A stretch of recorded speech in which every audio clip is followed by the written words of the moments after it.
Good evening, everybody.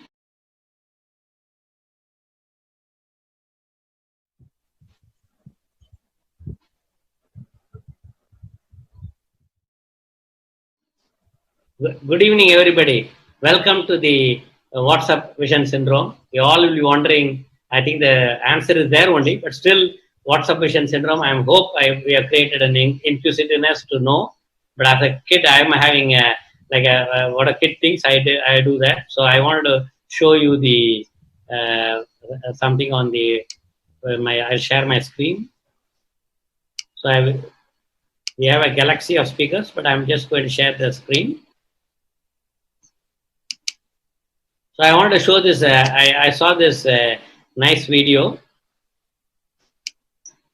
and it's about a few seconds.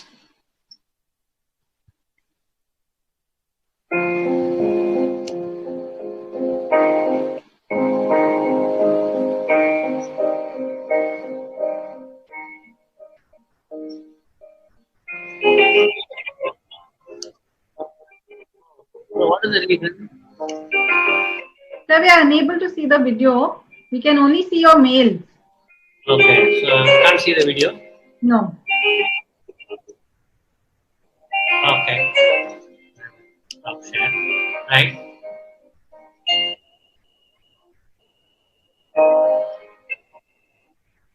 Right.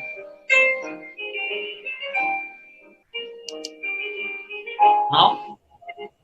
Okay. So this is, I think the video showing how the whole world is going revolving around using the mobile, and according to me, they are using most of the apps. I think WhatsApp is the apps they are using. So I think from this, I think you can see nobody is looking at any other human being. All the people are on the WhatsApp only or on the mobile phone. And I think there are some articles published on this WhatsApp vision syndrome. Not WhatsApp vision syndrome, on the cell phone user, cell phone addiction. This is a cell phone addiction. So I can see, I think they're trying to punish the cell phone users and put them in some place, and still they're not getting out of the cell phone. You can imagine that how each one is only talking on the cell phone. And I think it's too much of addiction going on all over the world. So I had another one more just to show you.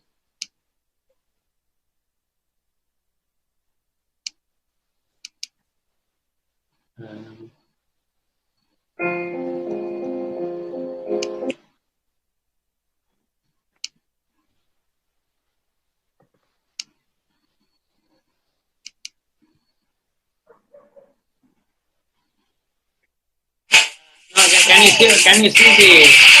Can you share my screen?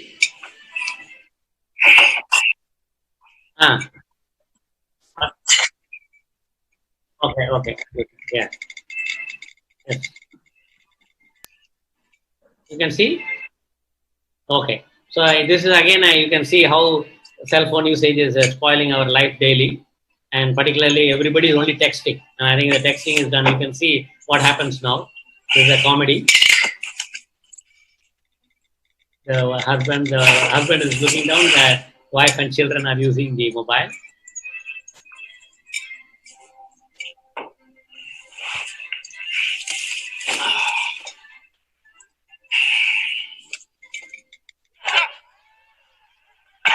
Okay. So I think this is a thing I said. Now I'll go to my presentation.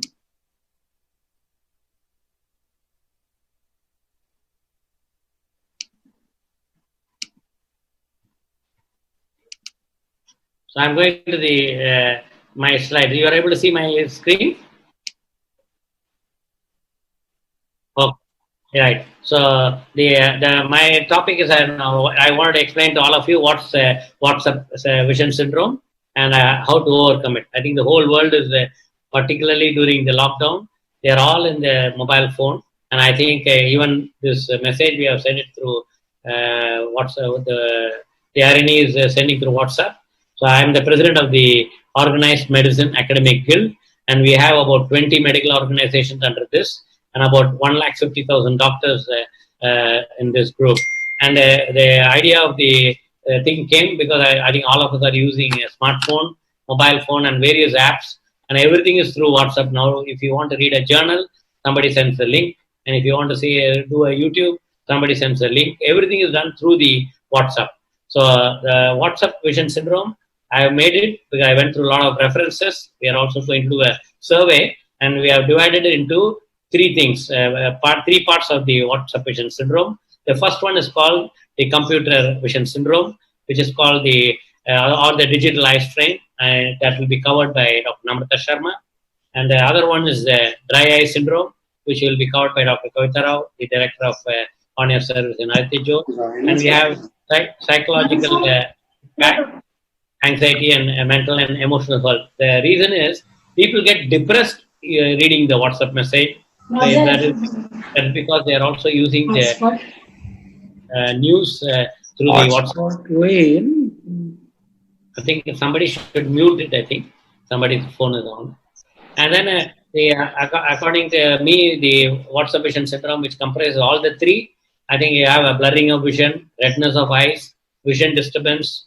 There are some secretions happening, inflammation in the eye, and lacrimation of the eye. And contact lens users are more likely to develop early dry eye syndrome, which is again Dr. Nikhil Gokhale will be talking on it. And then we are also thankful to the Tear Film and the Ocular Surface Society, which is part of this webinar. And this is again a theoretical thing, but published in Ophthalmic Epidemiology. Electromagnetic field is generated and reported to cause apoptosis, that means cell death, cataract formation, edema, endothelial cell loss, inflammatory responses, and neurological effects. And extreme low frequency, the electromagnetic field are reported to induce electrical fields and currents which may interact with the human tissue. And that's why if you do it continuously, it's a problem. And then you have the effect of blue light, which is again published in this journal, causes deterioration of the tear film. And all the experts in this group are all experts on tear film. The tear film is a thin layer of fluid which covers the cornea. An increased level of inflammatory markers. Blue light causes excessive reactive oxygen species and damages photoreceptor and retinal pigment, leads to acquired commit and esotropia in adults, that means squint. And let us see what are the consequences of WhatsApp vision syndrome. There is a transient smartphone blindness, and this was published by no other journal, none other than the New England Journal of Medicine, which has one of the highest impact factor, where you can see this young adult, a girl who had the habit of switching off all the lights in the bedroom before sleeping and watching the WhatsApp or a mobile for 15 minutes. And there's a loss of vision after viewing a smartphone screen in the dark. And that's really a bad thing. And one eye becoming light adapted, and while the other is blocked by a pillow, becomes dark adapted. And that's published in New England Journal and also highlighted by another powerful All India the Society, American Academy of Ophthalmology. And there's also one more term which has been used in some journal by a psychology and psychotherapy journal, where the Sadagopan et al. Have published prevalence of smartphone users at risk for developing cell phone vision syndrome among the college students. And I think the purpose of this is that it affects all ranges of people. And somebody told that it affects from almost 2.5 years to almost to 100 years old people. And high exposure to college students in the no mobile phone phobia is also called the cell phone addiction. The symptoms include experiencing anxiety or panic over losing your phone. And you can imagine if you keep your phone away and you don't know what happened. And I think obsessively checking for missed calls, emails, texts, using your and particularly WhatsApp here, and using your phone in inappropriate places like the bathroom or church, missing out on opportunities for face-to-face interaction, which is again published in the journals.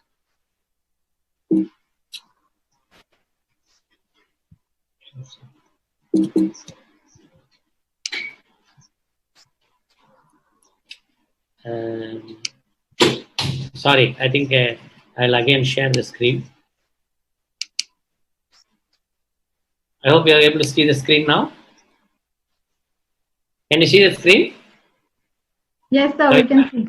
Yes, sir. Okay. So the other after nomophobia is WhatsApp vision syndrome is an addiction. It's again published in clinical medical journals. Maladaptive behavioral difficulties seen in impulsive control disorders, in general or pathological gambling, and interference with school or work, decrease real life social interaction, decrease academic ability, cause relationship problems, cause physical health related problems, including blurred vision and pain in the wrist or the back of the neck.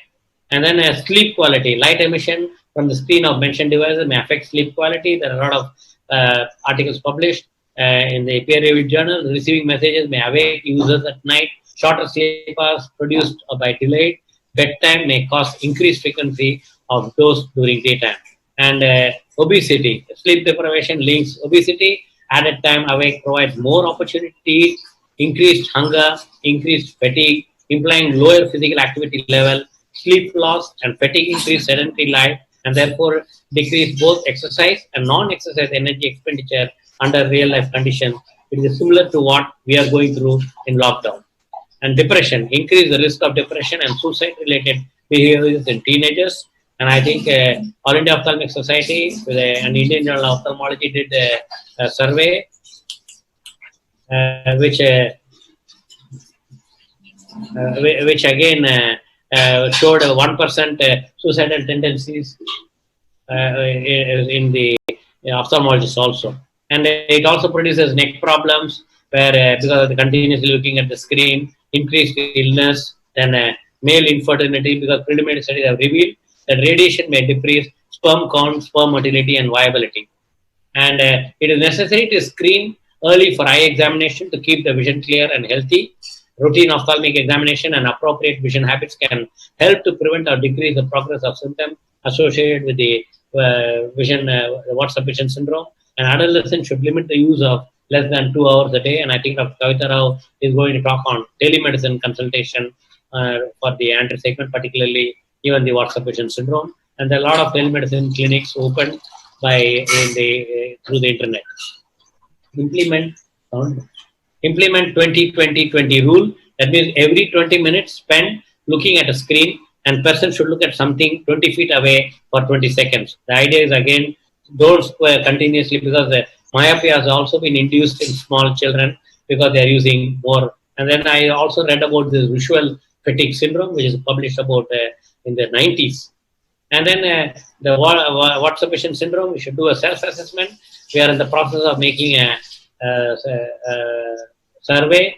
Do you find yourself spending more time texting, tweeting, or emailing as opposed to talking to real-time people? Do you sleep with your smartphone or under pillow or next to your bed? Do you find yourself viewing and answering text, tweets? Do you feel reluctant to without your smartphone? When you eat meals, is your cell phone always part of the dining table? When your phone rings, beeps, buzzes, do you feel an intense urge to check for text, tweets? Do you find yourself mindlessly checking your phone many times a day, even when you know there is likely nothing new or important to see? If you or a loved one is concerned about maladaptive behaviors and feelings associated with cell phone addiction, don't hesitate to call to learn more about the treatment options available to you. And that's the purpose of this entire webinar. And the digital technology will evolve in coming years. It will have more apps.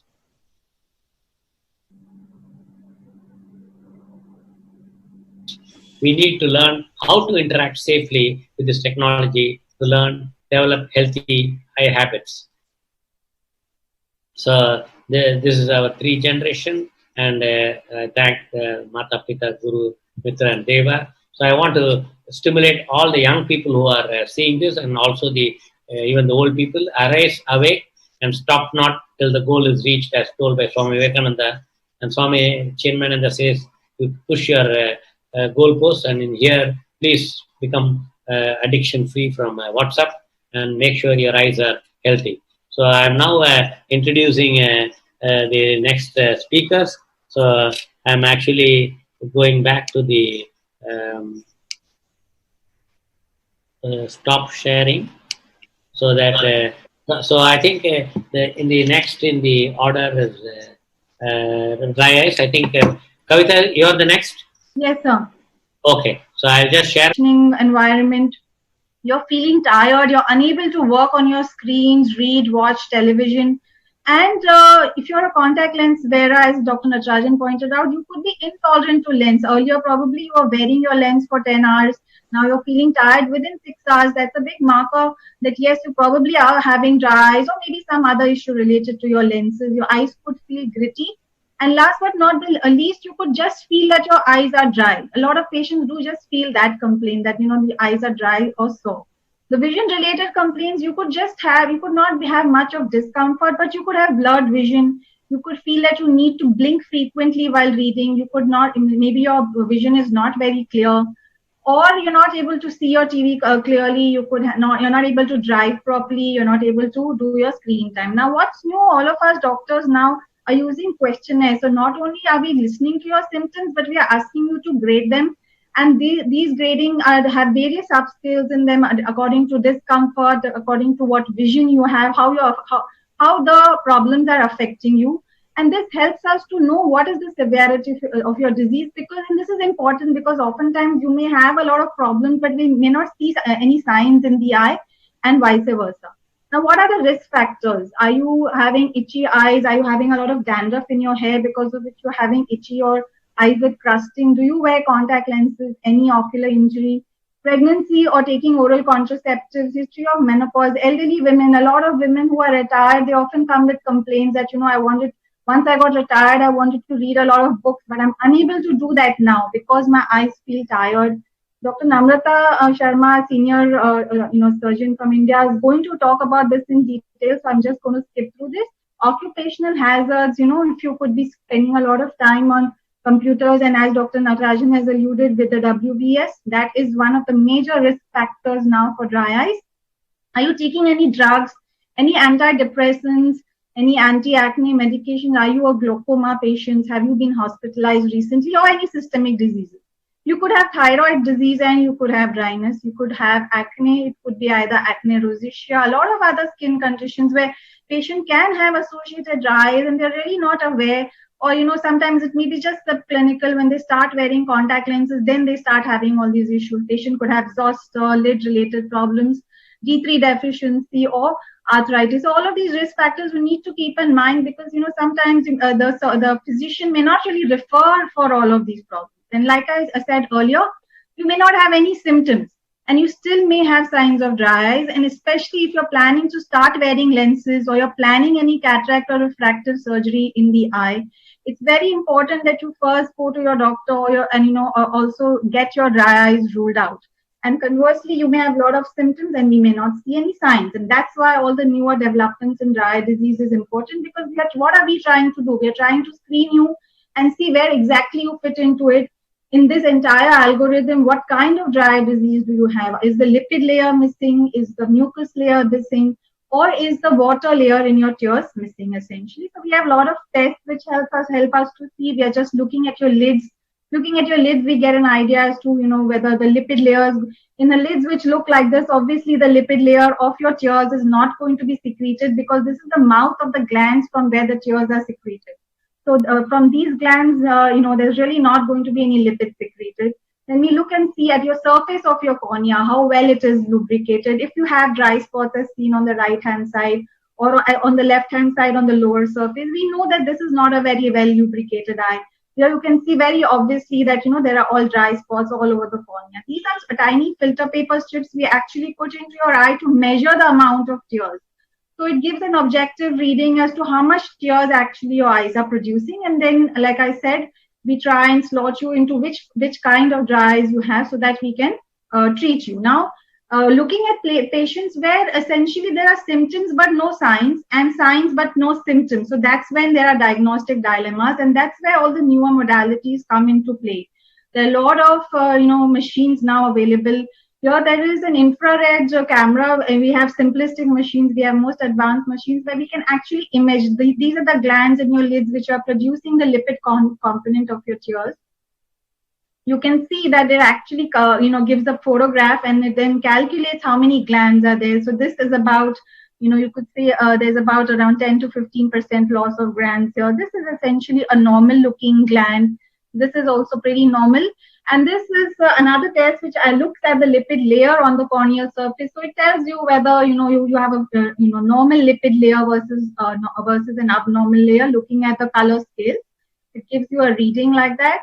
And this is again another test we are actually measuring how your tear film is breaking up, because like I said, if it's coated well, it doesn't break up very easily. Here we are measuring how much of redness your eyes have, and you get a final report. Now, like I mentioned earlier, either you can have less tears in the eye, or you could have abnormal tears in the eye. There could be a chemical imbalance of tears, and that happens because of the dryness.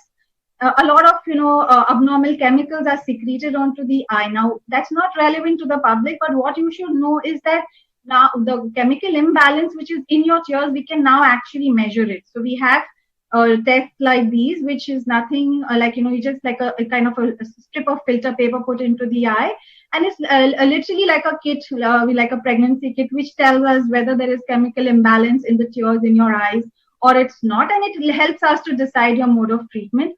This is another such machine which measures the chemical imbalance in the tears. Now, therapy, what we decide is depending on looking at your eye, whether it's mild, moderate, or severe. We add on to various kind of drugs for the patient. There are a lot of advances in the kind of artificial tears or the tear substitutes which we have to give you. So there are tear substitutes which also have physiological electrolytes which are almost similar to tears. So that's something which is new. There are osmoprotectants, which are protecting your eye. We have tear stimulants, drugs which are actually helping to stimulate tears.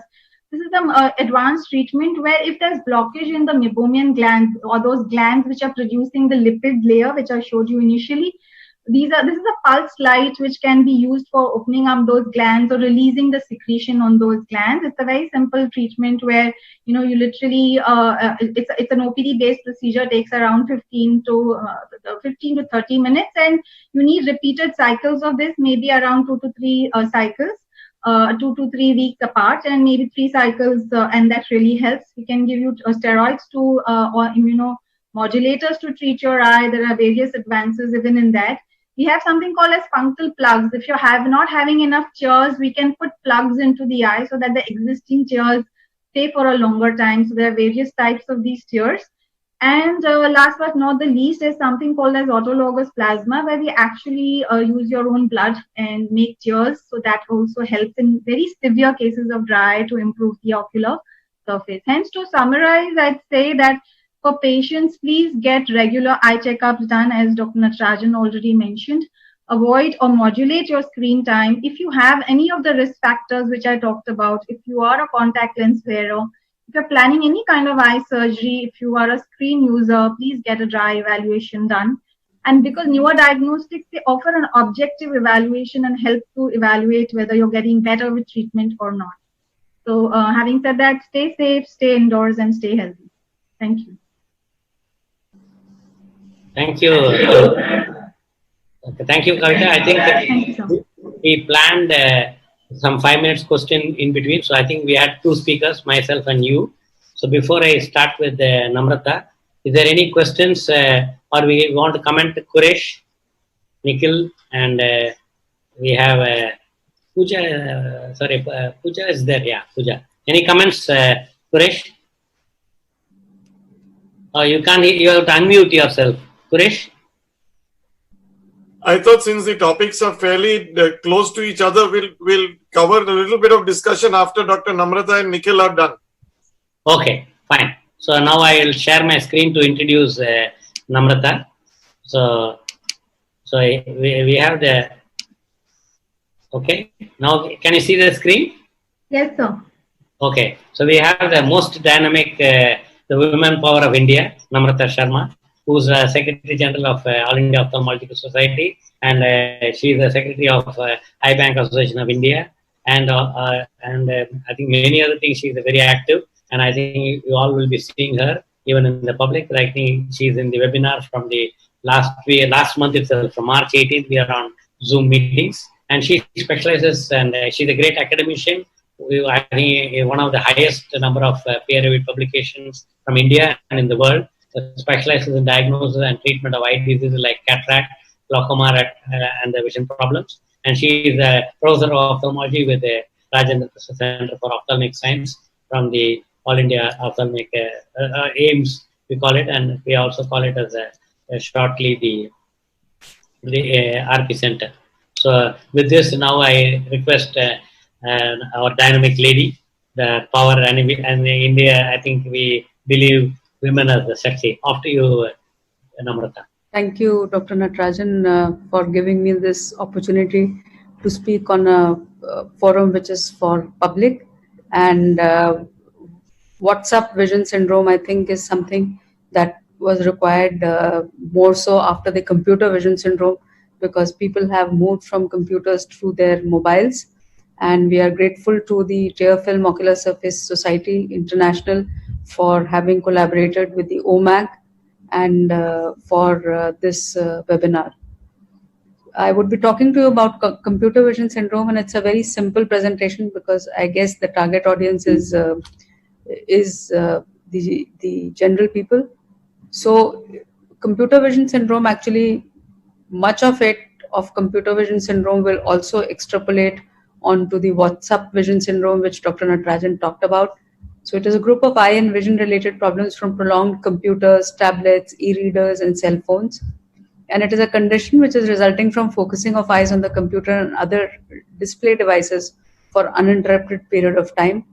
So the eye muscles, they strain themselves and are unable to recover, also because of adequate sleep, because it also impinges on your sleeping hours, and the level of discomfort appears to increase with the amount of the digital screen use. And the digital screen use, everybody would agree has increased more so in the COVID era. So it does affect mental, physical well-being, and it impacts the productivity of the person. And if you see the symptoms, there are many. They could be it could begin from the musculoskeletal problems to the problems which are related to vision. For instance, Kavita talked about dryness. Then there can be redness, burning sensation because of constant staring at the computers and not blinking.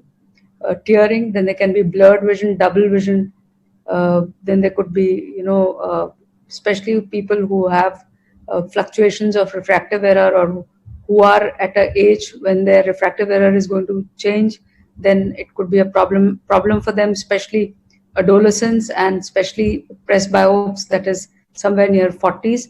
And apart from this, related to the computer itself, there could be problems of posture like neck stiffness, neck pain, shoulder pain, headache, and backache. And personally, I also feel that sitting on the laptops ever since this COVID times have come has increased the shoulder pain and the neck pain that I get. So I do believe that these things are there and one has to take care of the posture. Now, people under risk are those cases whose visual demands of the task exceed the visual abilities of the individual to comfortably perform them. And the greatest risk would be if you spend more than 2 continuous hours at a computer or use a digital screen device every day. Now, what happens is that the characters on the computer screen do not have well-defined edges, and they're brightest in the center and they're not that bright in the periphery. So it makes difficult for the eyes to focus and leads to the burning and the tiredness of the eyes.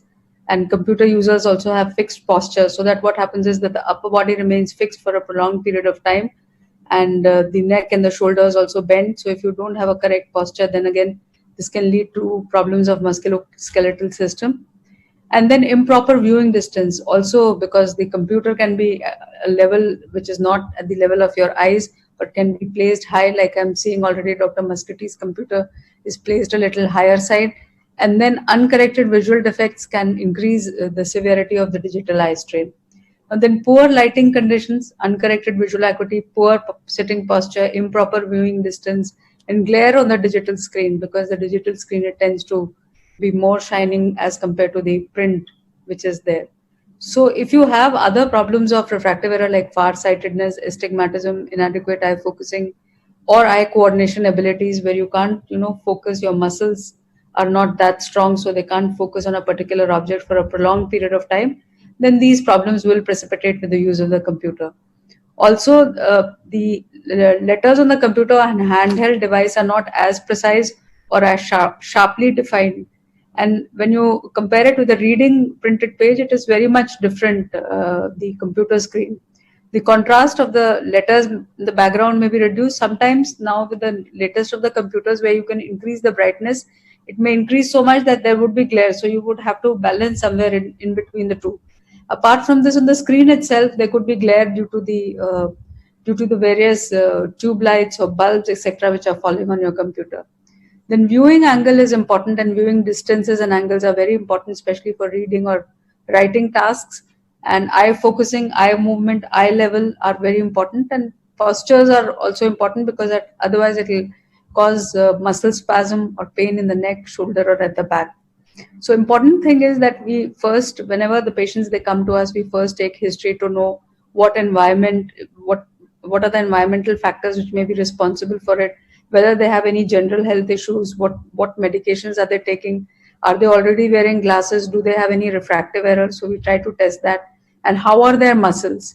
Are their muscles strong enough so that they are able to focus on a single point, or they need some kind of exercises to strengthen it, something that we call the orthoptic checkup or the checkup for the muscles. Then testing may be done without eye drops if it's a patient who is more than 40 plus. But younger patients we always prefer to do with the eye drops which are used for dilatation, because that unmasks any amount of accommodation that may be there. So to get the numbers correctly, we not only test the patient on the machine for the number, that is autorefractometer, but also we put the drops and then do a test which is much more objective. Then there are 3A rules. One is adjust the environment, adjust the behavior, and adjust the digital screen device if you have this computer vision syndrome. The AC airflow has to be also looked at because it can cause dryness of eyes, which Kavita beautifully showed. And the lighting is important because ceiling suspended indirect light can be used, or one should use blinds and shades and curtains to avoid outside light and reflection which is there on your computer screen. Then posture is important, using chair, arms, and can cause a little bit of flexion because that causes less fatigue, and a larger monitor for screen magnifier. Then computer should be 15 to 20 degrees below the eye level. Padding should be there in front of the keyboard. The thighs should be absolutely parallel as shown. Optimize the personal screen brightness and contrast. And one can use any anti-glare screen. This is a question which is often asked. Can I use anti-glare glasses without power, and can I use anti-glare screen on the computer so it is advisable to prevent glare? Then materials which you require very often should be located at a point where you can adequately, pick them up from. So the materials which you require more frequently should be just besides the monitor, so that you don't have to every time move your head down or get up to pick up things. They should be preferably on the same level. Then one has to adjust one's own behavior. For instance, remember to blink regularly and completely, and blinking keeps the front surface of the eyes moist. Then limit the electronic device use and increase outdoor activities. And short visual break every 20 minutes is what is preferable. So people who don't require glasses can also wear glasses with the anti-glare coating that will decrease the glare on the computer. And if contact lenses have been prescribed, then for computer work, again, you have to address that because it may cause a lot more dryness if you're wearing contact lenses and are on the computer. And then there are lens tints or coatings which are available to maximize the visual abilities and the comfort. Then in case this is not getting corrected, then there are programs of vision therapy that may be given to treat these specific problems. And this is called as vision training, and these are structured programs for visual activities which are prescribed to improve the visual abilities. And there are a set of exercises which ophthalmologists can also give you so that your muscles, eye muscles, they are strengthened. And these are generally office-based or OPD-based procedures, and then subsequently the patient can be tapered onto home training procedures or exercises which can be explained. This Dr. Natarajan has beautifully explained 20, 20 and 20. So take a 20-second break every 20 minutes and look at something 20 feet away. So there are several factors by which this eye strain can be decreased while working on the computer, and some of them are just summed up here, which includes proper lighting, glare reduction, distance adjusting, monitor cleaning, because sometimes even that can lead to eye strain. So this is a video which I would like to play, and I hope it plays. And this is from the Clear Film Ocular Surface Society.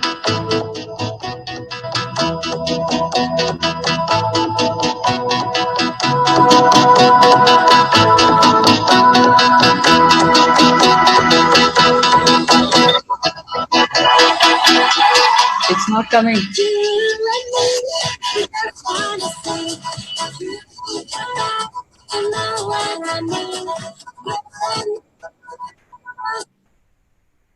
So it's not coming. Okay, I was trying to play it from the link itself. Probably that is why.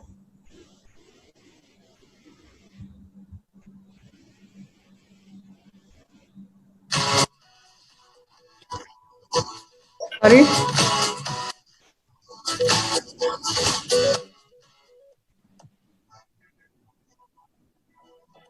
Yeah.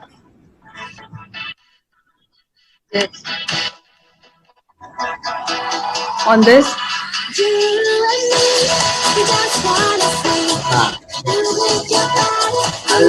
Fine. Leave it like that. Is it okay? It's okay. Yeah, you can.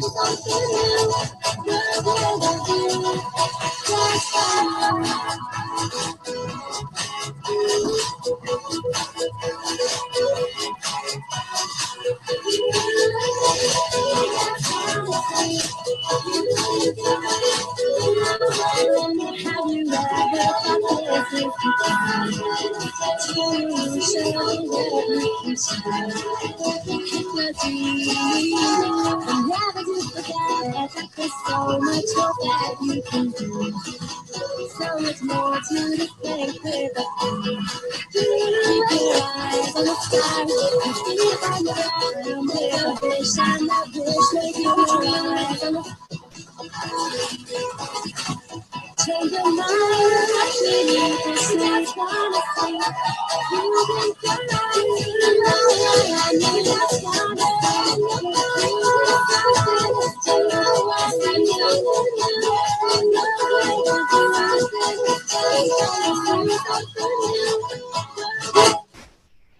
So thank you.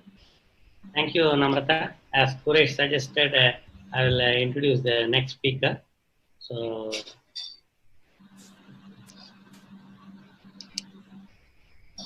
next is Dr. Nikhil Gokhale. He is the president of Cornea Society of India. He is also the past president of Bombay Ophthalmology Association, and he is an alumni of RP Center, AIMS, Delhi, and he runs the Gokhale Eye Hospital. After you, Nikhil. Thank you, sir. So, what I thought is that a lot of us are people use contact lenses. Can you see my screen now? Yes. Okay.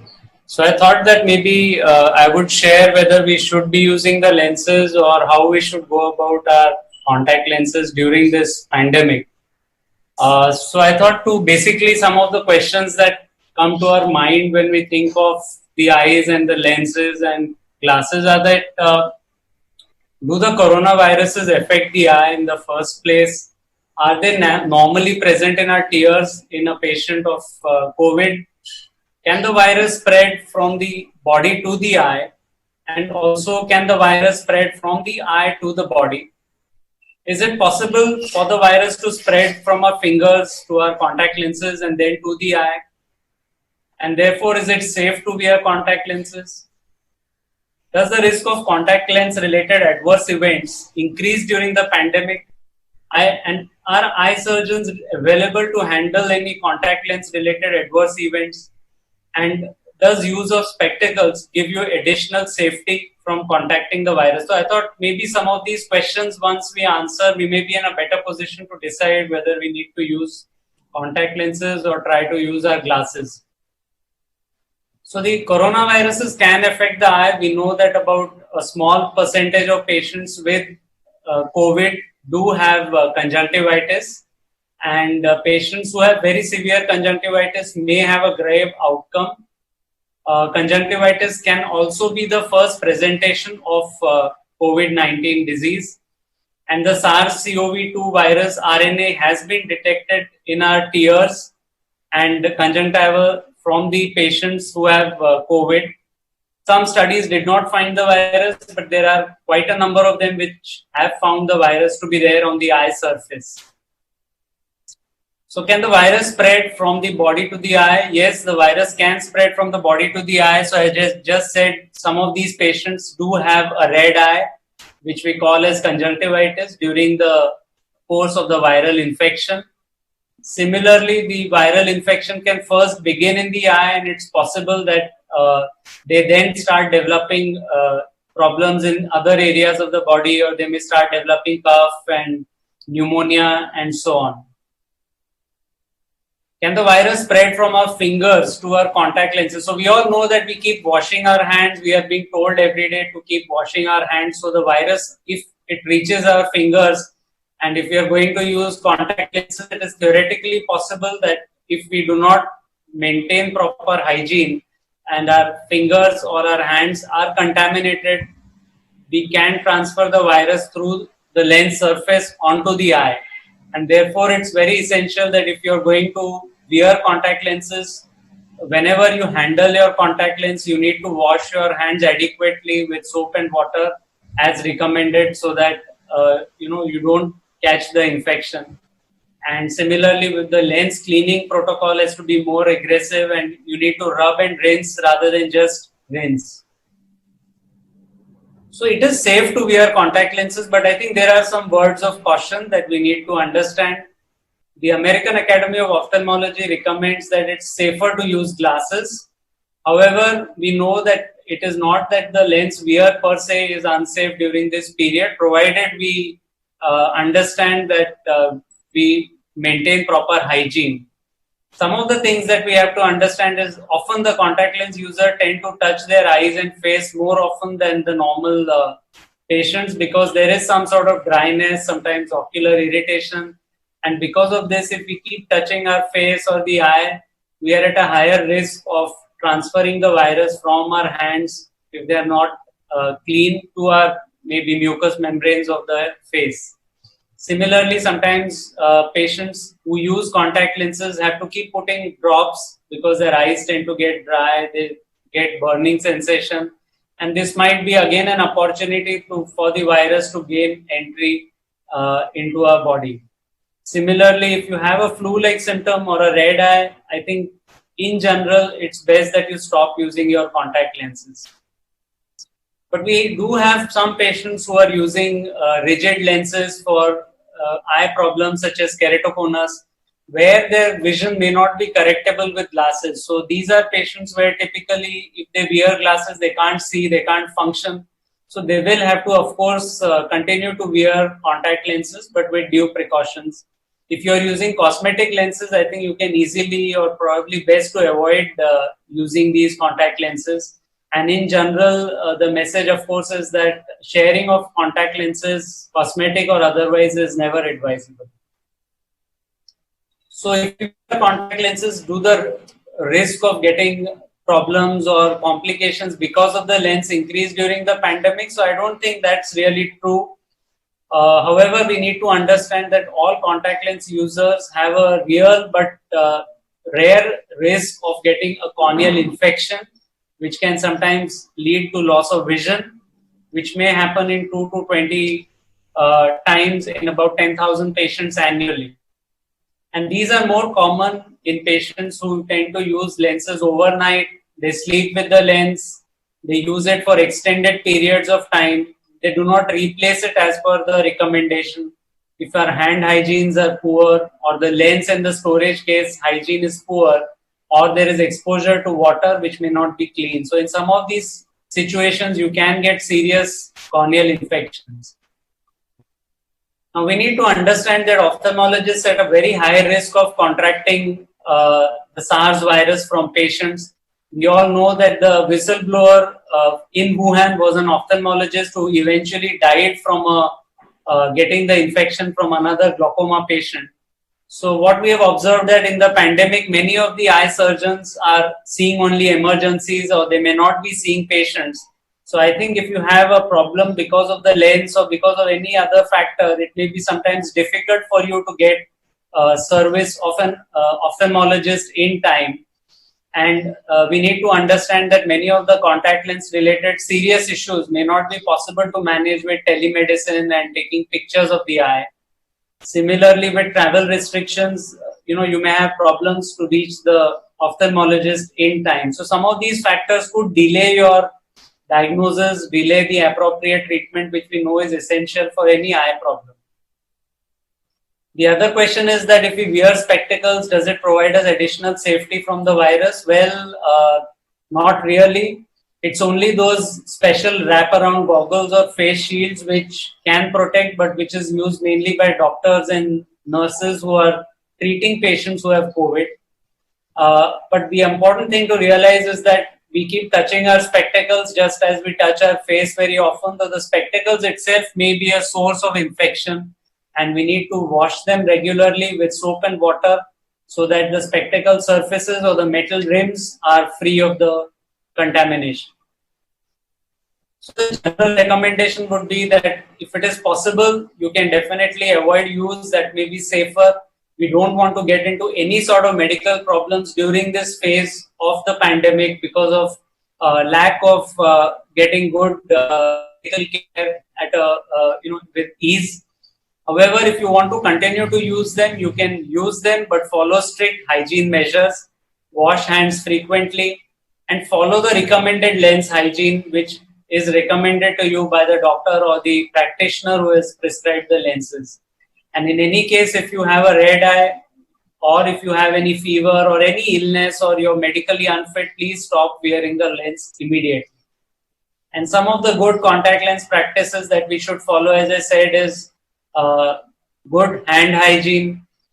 Whenever we use lenses, once we wear the lens, you discard the solution, clean the lens case with the contact lens solution. Don't use water, and dry the lens case with a clean tissue and let it remain dry till you put the lenses back, so that a dry case does not allow growth of microorganisms.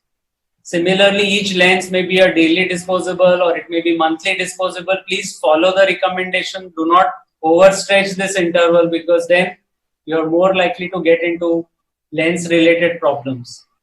Do not sleep with your lenses. Do not try to swim or shower with lenses on. We do not want any contaminated water to go into the eye, because that itself can cause certain rare infections which can be very difficult to treat.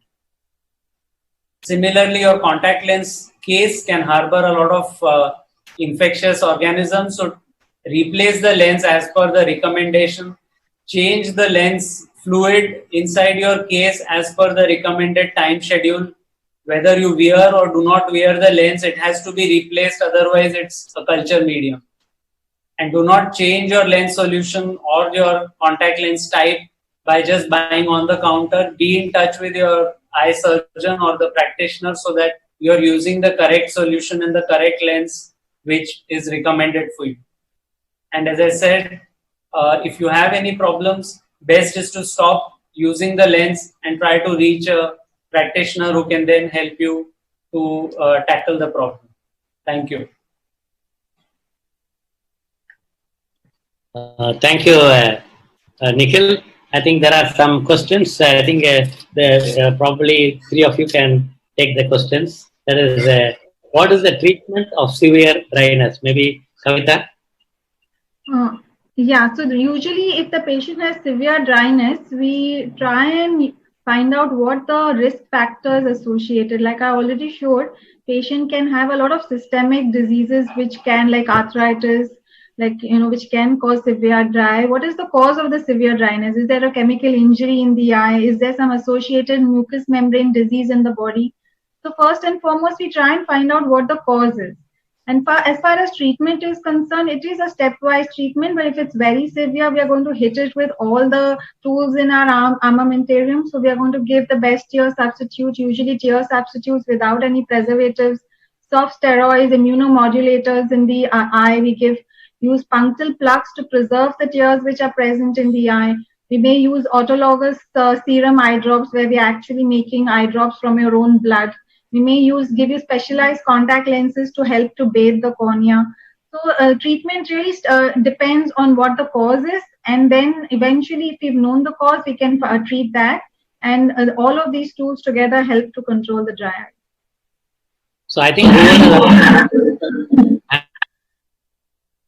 I'm suggesting they should do a teleconsultation with any of the all over India.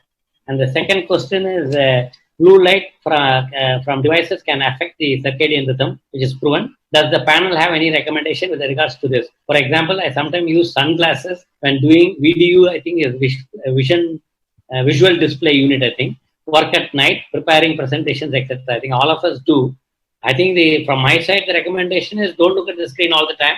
Yeah, I look at here and there, and I think it's important. And I don't know whether that sunglass, whether it has 100% UV filter, because if you don't have a UV filter and wear a sunglass, you look stylish yourself for the family. And I think the precaution is, as a beautiful video shown by Dr. Namrata from the Tear Films Societies, Ocular Surface Societies, blink. And I think blink as much as you time. And I think that's the most important for the corneal tear film, and which is important for the same, I think. And I think every layer has some filter which filters the UV light.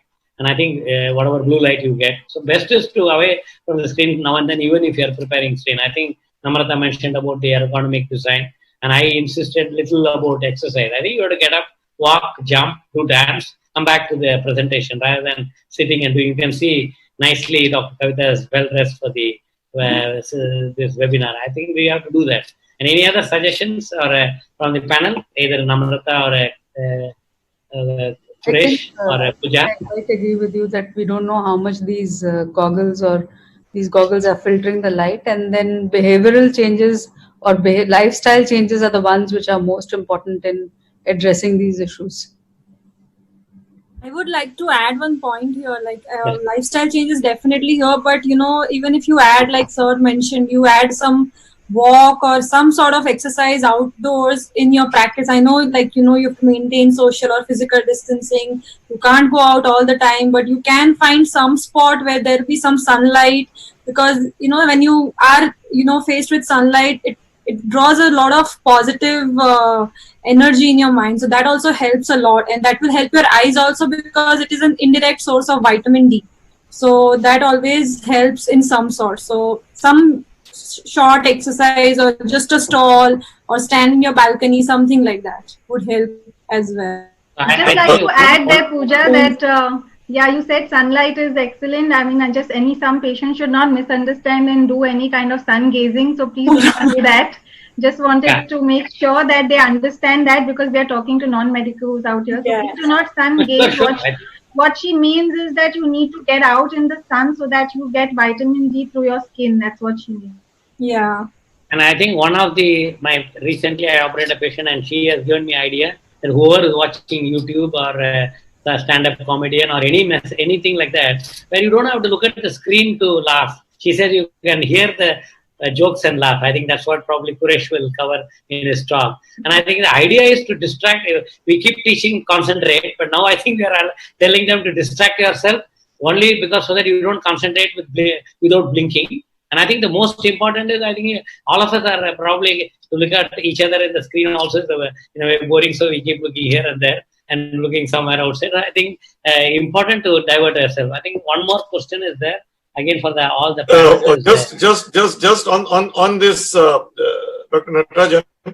Just one more thing on this. It has been proved that we do have a circadian rhythm for a particular purpose. We have release of melatonin and dopamine and other chemicals in our body which are related to our sleep cycle. So it's once in a while, if you have to make a presentation and you do a late night, it's fine. But don't make it a habit. Try and get adequate sleep, which is extremely useful for your eyes as well. So 7 hours of sleep is the minimum that you should have in a day, and preferably at night time.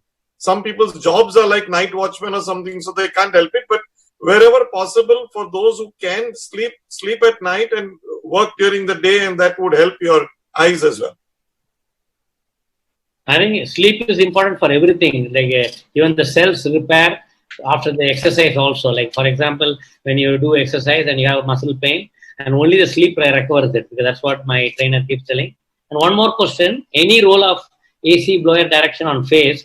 I think it has been there in a lot of dry eye syndrome videos in the YouTube, and I hope probably Namrata, you can answer that. Any role of AC blower direction on face? So ACs should never come on your face directly because that can cause dryness. And if at all they have to come from the back, they should be. You should not be facing it head on, towards the AC. And likewise for the blowers also, heat blowers for during the winter times also they cause a lot of dryness. Between the blowers and the ACs, I think blowers cause more dryness than the ACs. So one has to be careful about that. Or use There's one question. Yeah, sorry. blowers, the heat blowers, the one which are oil mediated and which will not cause that much of dryness. So put some source of water there in the room, or put a bucket of water, what people have advocated, so that there's some moisture also there. Yeah. So there's one more question, looks like from an ophthalmologist, and I think this is being circulated in all our WhatsApps, that there are so much of webinars. So somebody, and I think wrote something, and I've actually used the word called webinaria from diarrhea. I'm sorry to say that, but I think instead of laughing at the end of the talk from Kuresh, you can laugh now also. So the question is, does the WBS, that is a WhatsApp Vision Syndrome, apply to webinars? And the WOC is planning to run their conference for 3 days online. Could viewing several hours cause the same condition? And whoever is ophthalmologist is asking, I think they should see me, how I attend the conference. I'm never in one place, in one hall, and at a time. And then I finish my talk, go to the other hall, and same thing. I don't know how Namrata, I think this time in All India, I missed 2-3 talks because walking from one end to another, these people stop me. But Namrata never missed one. So I think nobody is going to sit in one place except the audience. And I advise to the audiences, you have the time, you put it on mute and go and have a nice time with your family, with your girlfriend, whatever, and come back. The advantage of a webinar or a virtual conference is that you are in control. You can decide. You can decide because nobody is really looking at you when the speakers are speaking. Like right now, we are speaking. We have about 1,000 odd people listening to us. We are not seeing you, so we have no idea. You can choose to look at us. You can choose to only hear us and not look at us. You can choose to take your eyes away from the screen. So you can easily follow the 20-20-20 rule very easily when you're sitting at home in a webinar or a virtual conference. Yeah, because the controls are in your hands. The controls are in your hands. So, and you can mute us whenever you want. Prevention is the best. So I think 20-20 rule can be followed, and I think nobody has. I mean, I heard my anesthetist children too are in the school and they're having online classes. I'm sure Kavita is also having. I think they're having at a stretch 5 hours and 6 hours for the school children. I think it's a torture. And I told them, I actually told Dr. Sapna, anesthetist, I'm sure she's in the webinar now. And I told her, why can't they eat in between? And they are hungry now and I have to cook. I said, come on here. When the webinar is going on, the teacher doesn't know what the children are doing. So same thing here, as you rightly said. So I think we are in time still and we are going well. And we have 2 more talks to go. So now I'm going to share the screen to introduce the next. Any other point before I share the screen, Kuresh? Or, no, we'll take it afterwards then. Yeah. And any questions on contact lens or anything else?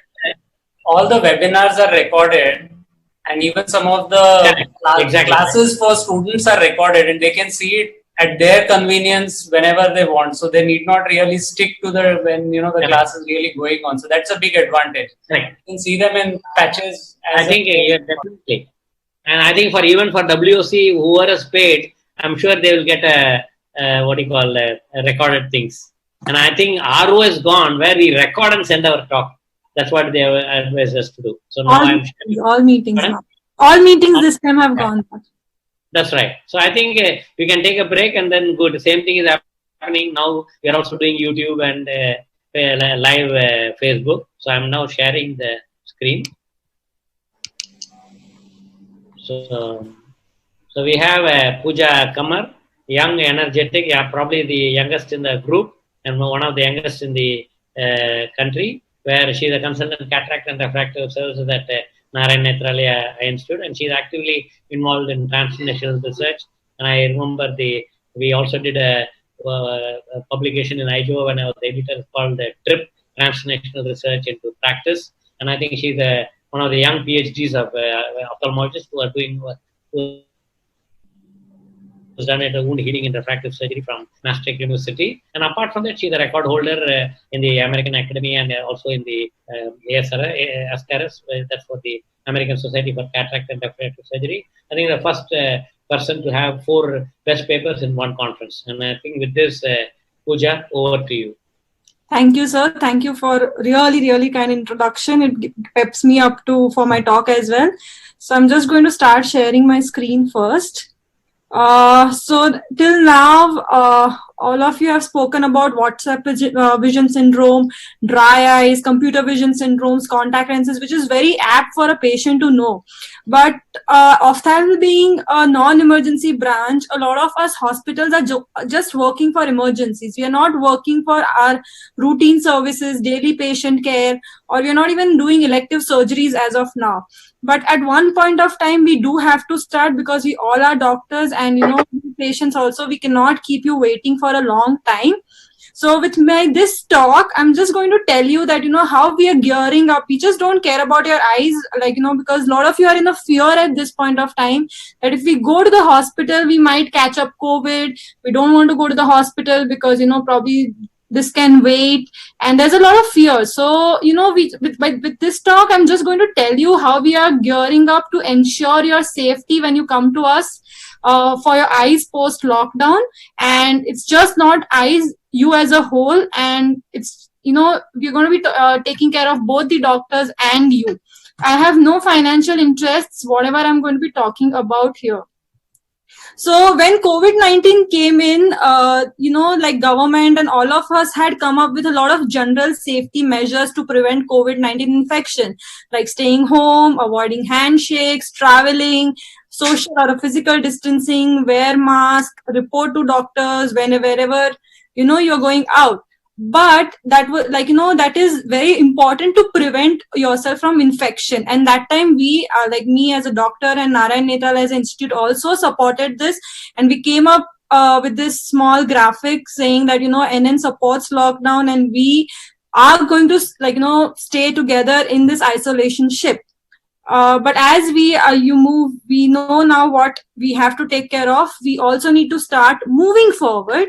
So we all are working on new normals, be it a single a doctor or institutes or hospitals, be it Ofthal or any other branch. We need to start working on the new normal, like what is going to be the new normal for patient and doctor.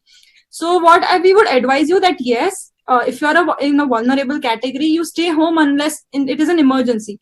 Do come to us if there is an emergency. Please don't wait, because yes, we will be there for you to help you. But at the same time, don't be if you need to come, don't stay home thinking that it can wait, because later on when you come, it might be too late. Yes, when you go, you might be under fear that hospitals are not open, but nowadays phone calls and everything, telemedicine, websites are there. Just give a phone call, take an appointment and go, so that you are sure that the doctor is there. There are not too many patients, so you can avoid the physical and the social distancing. Whenever you go to the hospital, just wear a mask and go. And you will be given sanitizers at the hospital, so don't worry about it. And frequent hand wash is good. So yes, safety is first, but if you need to visit hospital, do visit hospital. Now, as how do we plan to start? Health is important for both doctors and patients. So don't don't think that we are not going to care about you, or we are just going to care about ourselves, or what if doctors are not taking care of them or the staff. Everyone will be taken care of. So how did we start, or how do we start? What we do is all the employees, the doctor and all, any travel history or any patients or any staff or doctors who have come in COVID-19 contact, or they live in containment zone, they will not see you. Don't worry. They are not they will be advised to stay in quarantine, and they are not going to see you, and they will not be around. So don't worry that, what if the history is hidden. And everyone, all the doctors have taken care that whatever staff is, they have have a self-declaration form signed by them that they don't have any of such history, and they are safe to come to the hospital. As I said, try and schedule an appointment to help maintain social, I call it physical distancing, because I believe that we should be socially connected and physically be distant. So just book an appointment through a phone call or an app or website and then come to the hospital. Now, when you will come at the hospital, don't get scared, with what? There will be few norms which all the clinics or hospitals will be following. For example, they will be taking a declaration form for you, because some of them is medical legal as well. Like, do you have a travel history? Do you have any fever or anything? Do you have difficulty in breathing, or etc. etc. We would advise you that yes, it is important, because it will not only save you, your relatives or doctors, but all of in general country as a whole, like, because we can prevent the spread. So don't get scared. Like, when you come to the hospital, yes, you will be asked to sign one of these forms just to see what you're doing, and everyone will be doing a temperature check. So it's not just you. All the patients and the relatives who come to the hospital, first they will be given a hand sanitizer to clean their hands. So don't worry. Temperature check will be done. So all, like, even if a patient comes after 2 days or something, they are all safe. So this thing is going to be done. So don't worry. Also, some of you might think that, it's crowded, like, how do we maintain physical distancing or something? Wherever you go, whichever clinic you go, it will be made sure that, you are not in close proximity to each other, and whatever the government or the guidelines are to maintain that physical distancing or the social distancing, it is going to be there. So don't worry about that as well. Now, what will be the ideal hospital or a clinic regulation? We would recommend, and it would be safe for all of us, doctors and the patients, that, we have one attender with a vulnerable or an old patient. But if it is a young patient and if it's not an emergency, I think you alone can come to the hospital. No attender is also okay, so that, we are safe. Do come with a mask. If not, a clinic or pharmacies can give you mask, you can buy, so that it's said that, when you wear a mask, the contamination rate goes very, very, very low. Try not to bring your children to the hospital only, and if you have to bring your child to the hospital, only if he's a patient, because children are it's said that COVID doesn't go to the children, but still children don't know where to touch, what to touch, whom to speak to, and all that. So try not bringing children along with you to the hospital, because that will be better. Now, where all the clinics, hospitals are making sure that, everything is cleaned properly. If high touch surfaces, low touch surfaces, they are well categorized. When to clean, every hourly, every 3 or 4 hoursly, daily, everything. So cleanliness, the hygiene, and the sanitization is going to be maintained. So don't worry about it at all. And every proper care about the health, like this professionals, is also going to be taken care, and the floors and everything is also going to be clean. The door handles and everything according to the guidelines are going to be clean. So don't worry about that also. Now, what about the staff? As we said before, the staff or the doctor and anyone comes to the hospital, they will be screened. It will be made sure that they do not, they do not have one of this high risk history. But when even if they are working, it will be made sure that they have glasses, they have masks on, they have gloves on, and even when the doctor is seeing patient, there will be a shield here, so that there is no cross contamination or of aerosols or anything for the spread of infection. And every possible measures will be taken so that to prevent the infection. So don't worry about that as well. Also, if there's a pharmacy or an optical shop in the clinic or the hospital or around, it will be made sure that the social or the physical distancing is maintained. So now, what are the few special situations? So, because of this COVID-19, it's advised that you do wash your hands regularly, or you do use hand sanitizers regularly, so that, there is no bacteria or anything on your hands, because it has a lot of side effects as well. But we as eye doctors of lately have started seeing a lot of this red eye itching and burning sensation complaints. So, and it's not just with us, it's with a lot of our friends across as well, that children are facing these issues and all. So we were just talking and discussing this stuff, and then we came down to a thing that this COVID lockdown has made all of us addicted to this sanitization of hands, which is a good thing. You need to clean your hands, but over addiction is also going to be a problem. So whenever you have burning sensation or itching, discomfort, or anything apart from the fact of dry eye or computer vision syndrome, this can also be one of the factors. Why? Because this is just a very, very nice drawing made by Iksha Shetty, and she's very wonderfully explained that how will you have red eyes when you're using this hand sanitizers. So when you're using this hand sanitizers, when you use this pump, they're going to be aerosols. So now aerosols and COVID-19 is very nicely associated. All of us know about it. So when aerosols means that, a spread of this thing in the environment, in the air. So whenever you pump this, the aerosols of hand sanitizer are going to spread. It can go into your eyes, and especially when you do it under the air conditioner, it's going to spread more. But if it's in an open air, like open environment or a well ventilated room, you can prevent it. So what is this clash? It's just COVID lockdown of addiction of sanitization of hands. How do we do it? Like, just a small thing for you. If you have any irritation, burning sensation, or episcleritis, just go back and think that if you have been using this hand sanitizers of more than 20 times. If yes, just next thing is, if you have any allergies, acne, raised Ig levels, or any allergy history, then probably the red eye can be because of aerosols from sanitizers, which are causing allergic reaction. But if you have no allergies and still you feel this one of the symptoms, then just take care that, when you use you're in a small room or closed doors or poor ventilation with a central air conditioner also can be there because of the splash into your eyes, which you are not able to see, but it's just invisible in the air. And it can be because of, even if you, without any obvious reason, if you're using it more than 30 times a day, also it can help it. And these sanitizers are with a lot of this chemicals. When you touch your eyes, it can probably lead to this thing. So how do you prevent it? You just close your eyes while pressing the nozzle, and avoid direct spraying below your eye levels. Keep your rooms and everything well ventilated. It's even important for your health.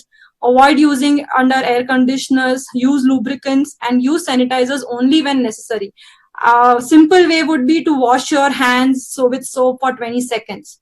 So now the other special situation is, if you don't know whether to come to the doctor or not, all the doctors are now, most of them are now available on teleconsultation. So what you can do is, you can just give your doctor a call, and if it's needed, if you can't travel or something, your doctor might advise you that let's video call and I can see if you what is going on, and then probably we can treat you.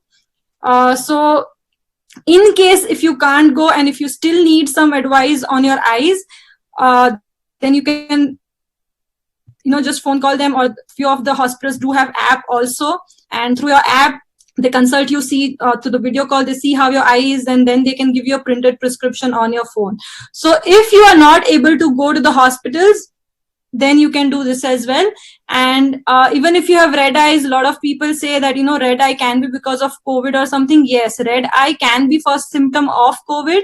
So just rule out if you have any of the suspected history of COVID. If not, then you go to the doctor and doctor will guide you. And this is just a simple flowchart of how you will be guided through it. And this is published in Indian Journal of Ophthalmology recently, which was a special edition on COVID, on how does this happen. So now there will be time, you need cataract surgeries, refractive surgeries, glaucoma surgeries, retina surgeries, etc., etc. There are a lot of surgeries. Yes, they are elective, but at one point of time, you will require surgeries as well. So don't worry, how we are taking care of the operating conditions as well, all the doctors. So when we will start, again, the operation theater will be cleaned properly.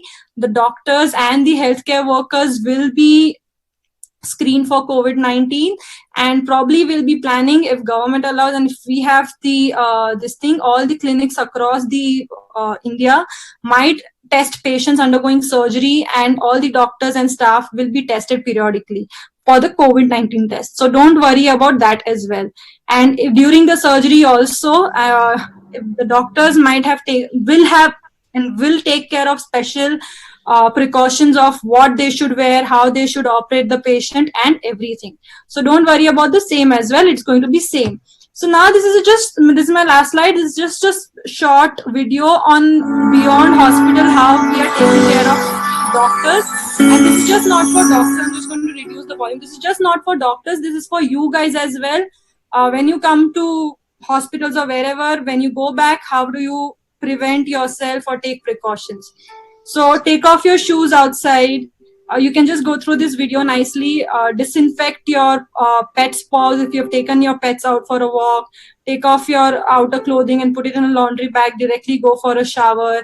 And if you have taken out any bags, wallets, kitchens or anything, we all can just remove it outside, clean it with alcohol based tissues or sanitizers, and then take it back in the house. We also wash our phone, take care of our phones, glasses, gloves which we have worn, the surfaces we use, everything is well being taken care of. So don't worry about that.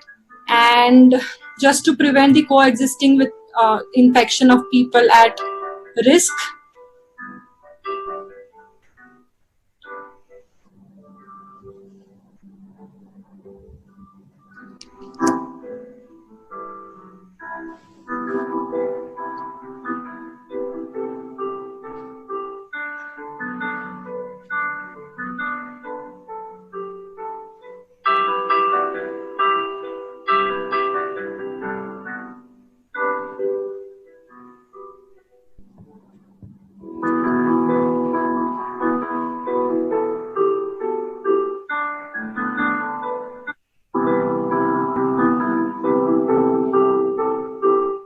like pull your hair up, try not to wear jewelry because jewelry also can catch up all those viruses from the surface.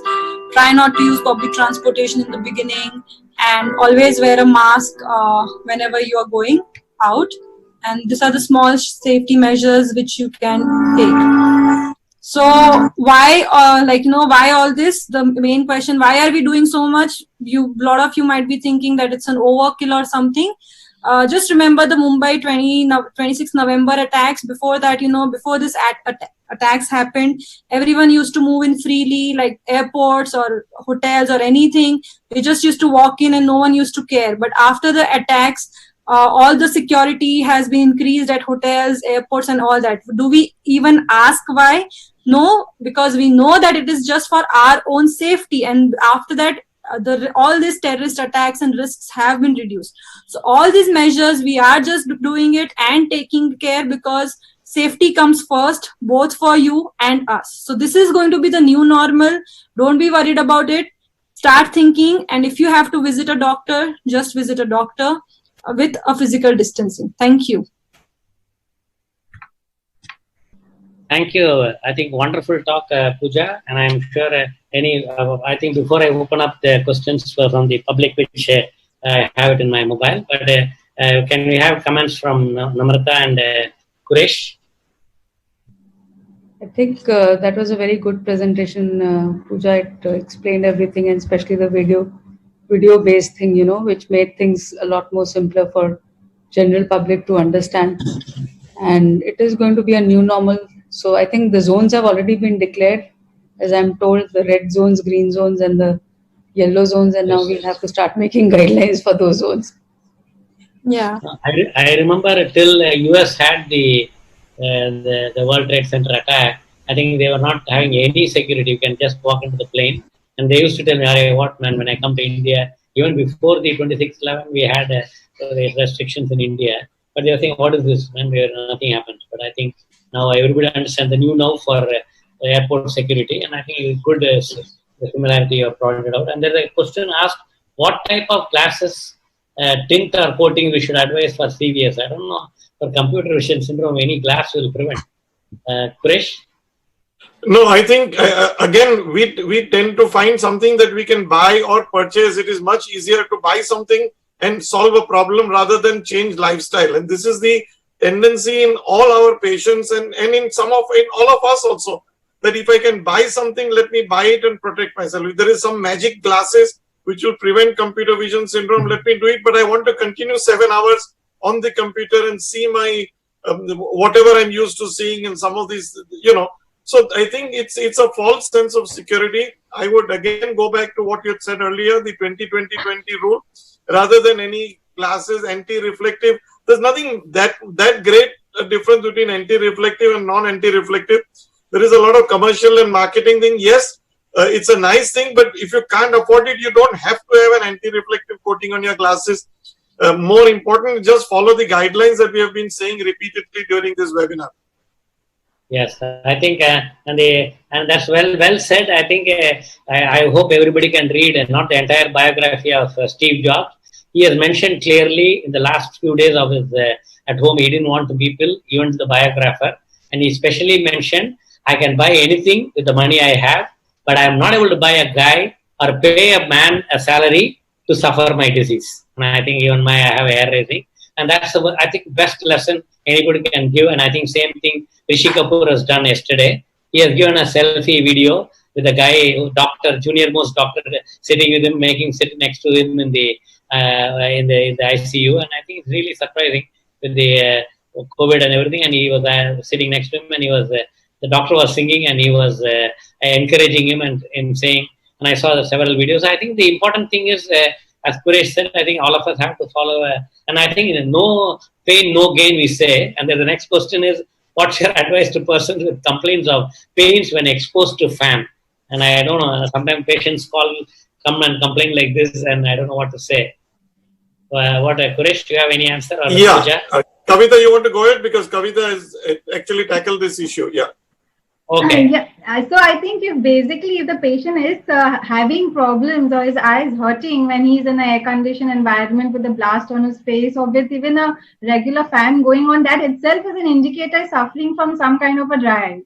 So first and foremost, please go and visit your ophthalmologist, get that checked, because if your tear levels are insufficient, only then where a regular fan is going to bother you. Otherwise, it's not really going to bother 95% of individuals.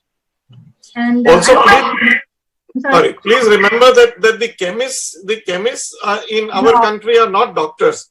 So don't go to the chemist with your problem. I've stood in a chemist shop when somebody comes and says, I've got diarrhea, give me tablets, and he gives him a tablet. And somebody else comes and says, I've got red eye, give me a tablet, give me some drops, and he gives them drops. So the chemists they're qualified pharmacists, but there are certain specialties called doctors, medical doctors, who can distinguish between different reasons for redness. Somebody requires dry eye treatment for redness. Somebody might require antibiotic drops for redness. So don't go to the chemist as a shortcut method of treatment. Please visit your eye doctor, or at least teleconsult with your eye doctor before you start any medicine, even over the counter. I had one comment for Pooja's presentation. Excellent presentation.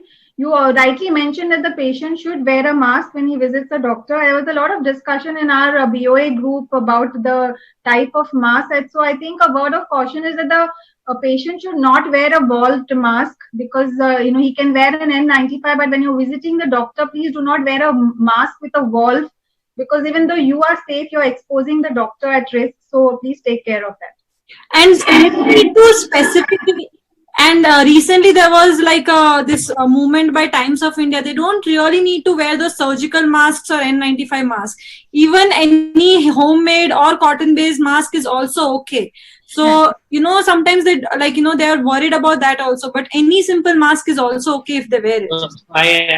There's a viral video going on from Tirupur police. Tirupur is near Coimbatore, and the police made 3 people came in the scooter without mask.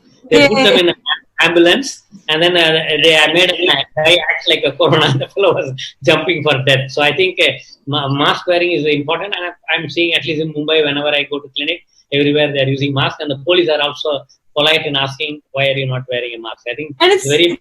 I think the most important advice which Quresh gave for the public webinar is important, and that's what the American Academy does. And I think Namrata also can keep doing posting for the public. That any problem, please go to eye doctor. And we have 23,000 eye doctors all over India, part of the biggest society of the world.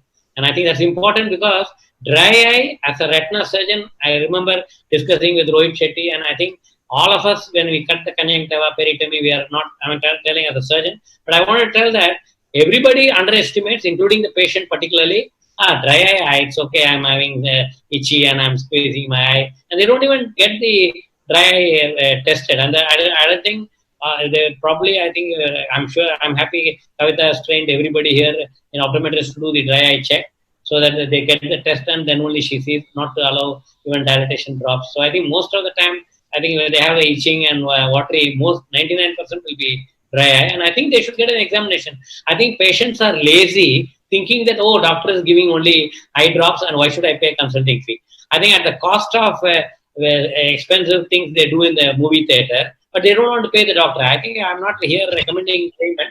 I think they can go to the any government hospital, any charitable hospital, get the dry eye vision. I think that's the best message, Kuresh, for public. And there's another thing related to pharmacy. There's a question from Dr. Suraj Jagwani, and I'm happy Entrod has posted that question that to Muscati. Please enlighten the price control NPPA for the lubricating eye drops, and this is followed by pharma companies. I don't know whether we both can say addresses to Suresh or Nikhil. Okay, there is a price control on many of the drugs. Whatever the government feels is essential. Basically, the government wants to make essential medicines available for the common man. So, for example, like anti-tuberculous medicine is labeled as essential medicine, and the price is regulated. Similarly, in our segment of ophthalmology, some of the dry eye medicines are labeled as essential, and therefore there is a drug price control order, or DPCA, the CO. So there is a drug price control order so that the medicine cost cannot exceed 100 or 120 rupees. But pharma companies find a way out of it and add some other ingredients to the medicine, so to bring it out from the DPCO. Be that as it may, let your eye surgeon advise you which medicine is best for you. Not every expensive medicine is the best. Some of the simpler, cheaper medicines which are under DPCO may work very well in your case. Let the eye surgeon decide. Yes. And I think that's right. Okay. But price control, we can't decide, no? That government has to decide. No? No, not our control. Government decides. Right. And then one more, 1 second. And then what's your advice to persons who complain of pain? So that's already done. And what's the maximum screen exposure period advisable to the children and adults? It is like, I think, before anybody answers, I think it's like how much ice cream you can give to the child, or how much chocolates you can give to the child. I think same thing here. And I remember attending a parenting lecture when my son was just joining Bombay Scottish, that is in 92 something. And how much quality time with the children. He said, oh, how can you ask a question like that? I said, it's like you have to give quality time to your children. Same thing here. You have to do quality thing. I think, anyhow, Suresh, you can answer that. Yeah, there are two types of screen time. One is school work. Like, for example, at the moment, they're all at home and having work from school. And all of them are having forced to work on the laptop or whatever. So whatever is compulsory is fine. You can't really do anything about it except teach them about blinking, teach them about the 20/20 rule. But the other is the leisure time. I think what the questioner wants to know is how much of leisure time should be spent on the computer, where it's not necessary, like video games, like seeing movies on the screen. Two things. One is, the larger the screen, the better it is.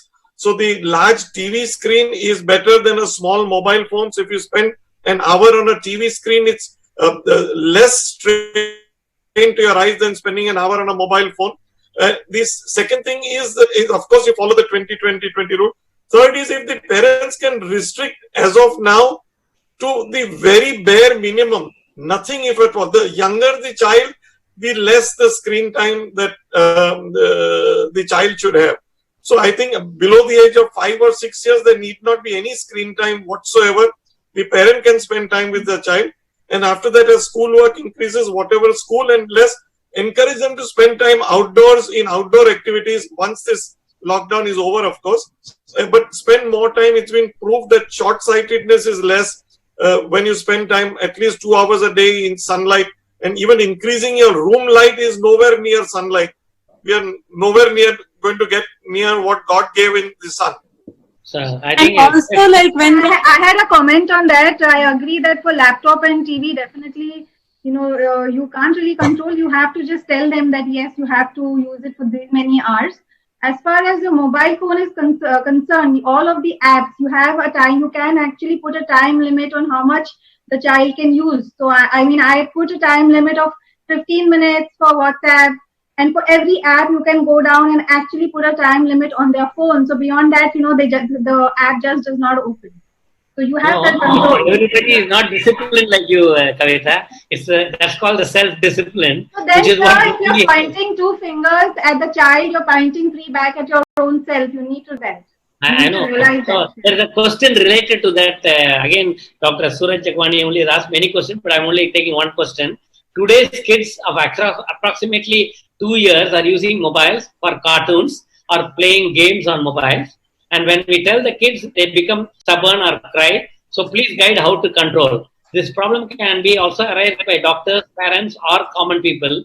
That's the question. So I have a practical answer. My secretary, I think all of you know, Ramki, who was there in 2002 with me. And that time, I think his son was very young. And that time, television was there. And I don't think WhatsApp was there. I think only SMS was there, I think, in 2002. And I remember he was going for public exam and he wanted to join IAS. So he was preparing for IAS. And he sacrificed television in the house. Because as a parent, if you whatever you do, lock in your room and say, I will do this, you don't do it, no kid is going to listen, whether it's a 2-year-old or a 10-year-old. And I think the same problem. I think whether you like or not, you do what you practice, you have to preach to the children. And even for the 2-year-old, then you stop using mobile. What will happen? And many times, my friend, I don't know whether he's on the webinar, he takes the phone and puts in his pocket. Sometimes I'm talking, he'll just remove the phone like this, pick up and put it in his pocket and tell, now come on, let us talk. Doesn't matter. Whoever is listening, let them listen. But I am not going to cut the line. I am not going to give you the phone. Let us do quality talk. So he behaves like my father, and that's what we are doing. And I think when we go, I think even in a dinner table, all the four of us are on mobile with somebody else, and we are not with the family. So I think other thing, when we are all on the screen now, at least we know, at least the panelists, we are knowing that all of us are glued to this webinar, so that we are not putting our head. So I think as Kavita put it, and Suresh said, I think one is your own self-discipline. When you say don't use the mobile, you don't use it, and you see what will happen. And I remember this HDFC chairman Ashok Puri years back, which I couldn't believe him. He got a Business India award, and he told that he never uses mobile and he's able to do what you call business without mobile. And that was 10 years back, I think, or 15 years back. Yeah. Mr. Farooq Abdullah, Omar Abdullah gave the prize. But anyhow, so I think it is very difficult to be without mobile, because nowadays we propagated our own webinar through this. So, but at the same time, I think we have self-discipline, doing what. And I remember in the first public webinar, I said everybody should make it their own timetable. What we will do in the morning, whether to see the news, and I suggest not to see the news at all. Only see the news through some message or to somebody. And you have a timetable for exercise, going in the sun, but not looking at the sun, looking and exposing your body for vitamin D. And I think I learned from Kavita that dry eye, vitamin D deficiency can produce dry eye. And I think I saw in some webinar on vitamin D by the endocrinologist on too many things on dosage of vitamin D. So I think self-discipline is the answer. Anything else, Nikhil, you want to add? You are the president of Cornea Society, and from the tear films also, which is the most important, I think, for the eye, which I think people, public are really not aware. To listen to our grandmother or grandparents, probably, they can guide us better how much to use a computer or a laptop or a phone. And the only thing is, children sometimes don't listen to them, but I think they are probably wiser than probably all of us, and they can really try to tell you how much is really good, because they're from the era when there were no such devices. They are usually very perturbed when they see children stuck to their phones or laptops. I have a small comment, but I think we can do it after Dr. Quresh sir's talk, because he is very eager to teach us. I am purpose. I know that it's only 7:37. We have another for 23 minutes. The reason I am not gone to Quresh is making us going to laugh, and whatever we talk should not go in the air. I just have one They are thing to say. I just have one thing to say. So when we were kids, and I'm sure because you all are senior to me, we never had mobile phones, and still we used to spend time and all that. So what we like our parents, our grandparents, and all used to do is like inculcate some hobbies or any activities in us.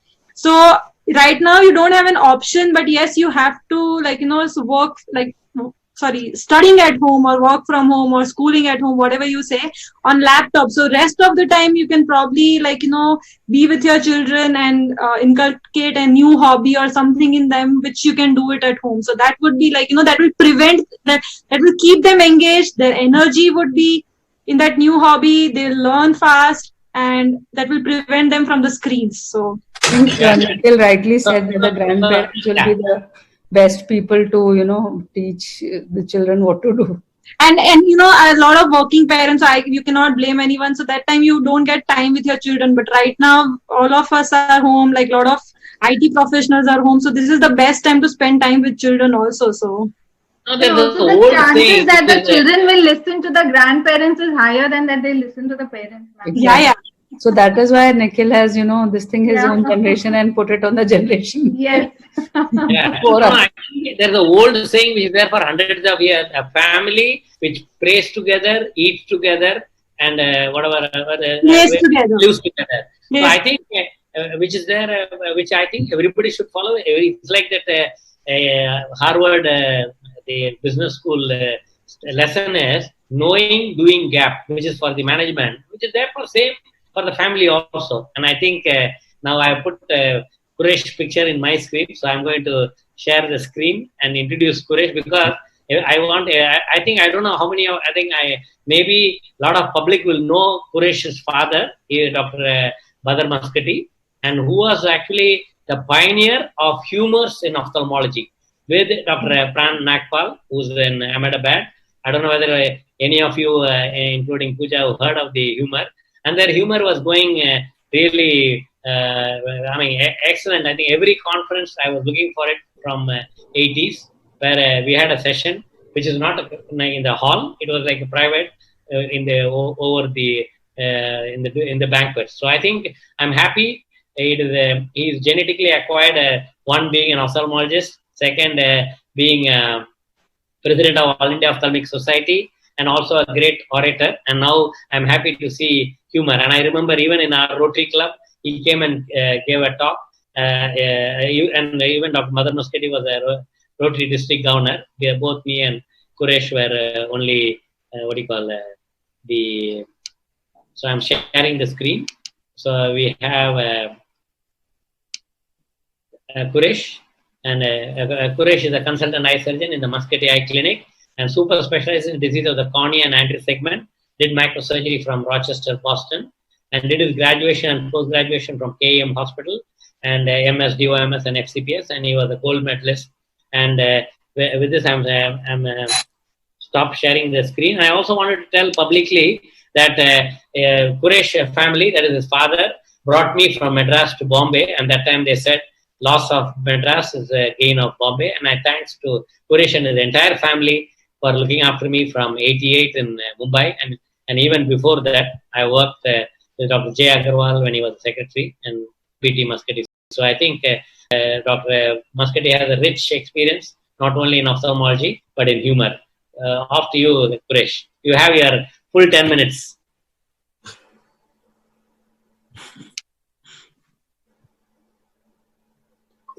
Thank you. And the topic that we have selected as the last topic for the session is laughter permitted during a pandemic?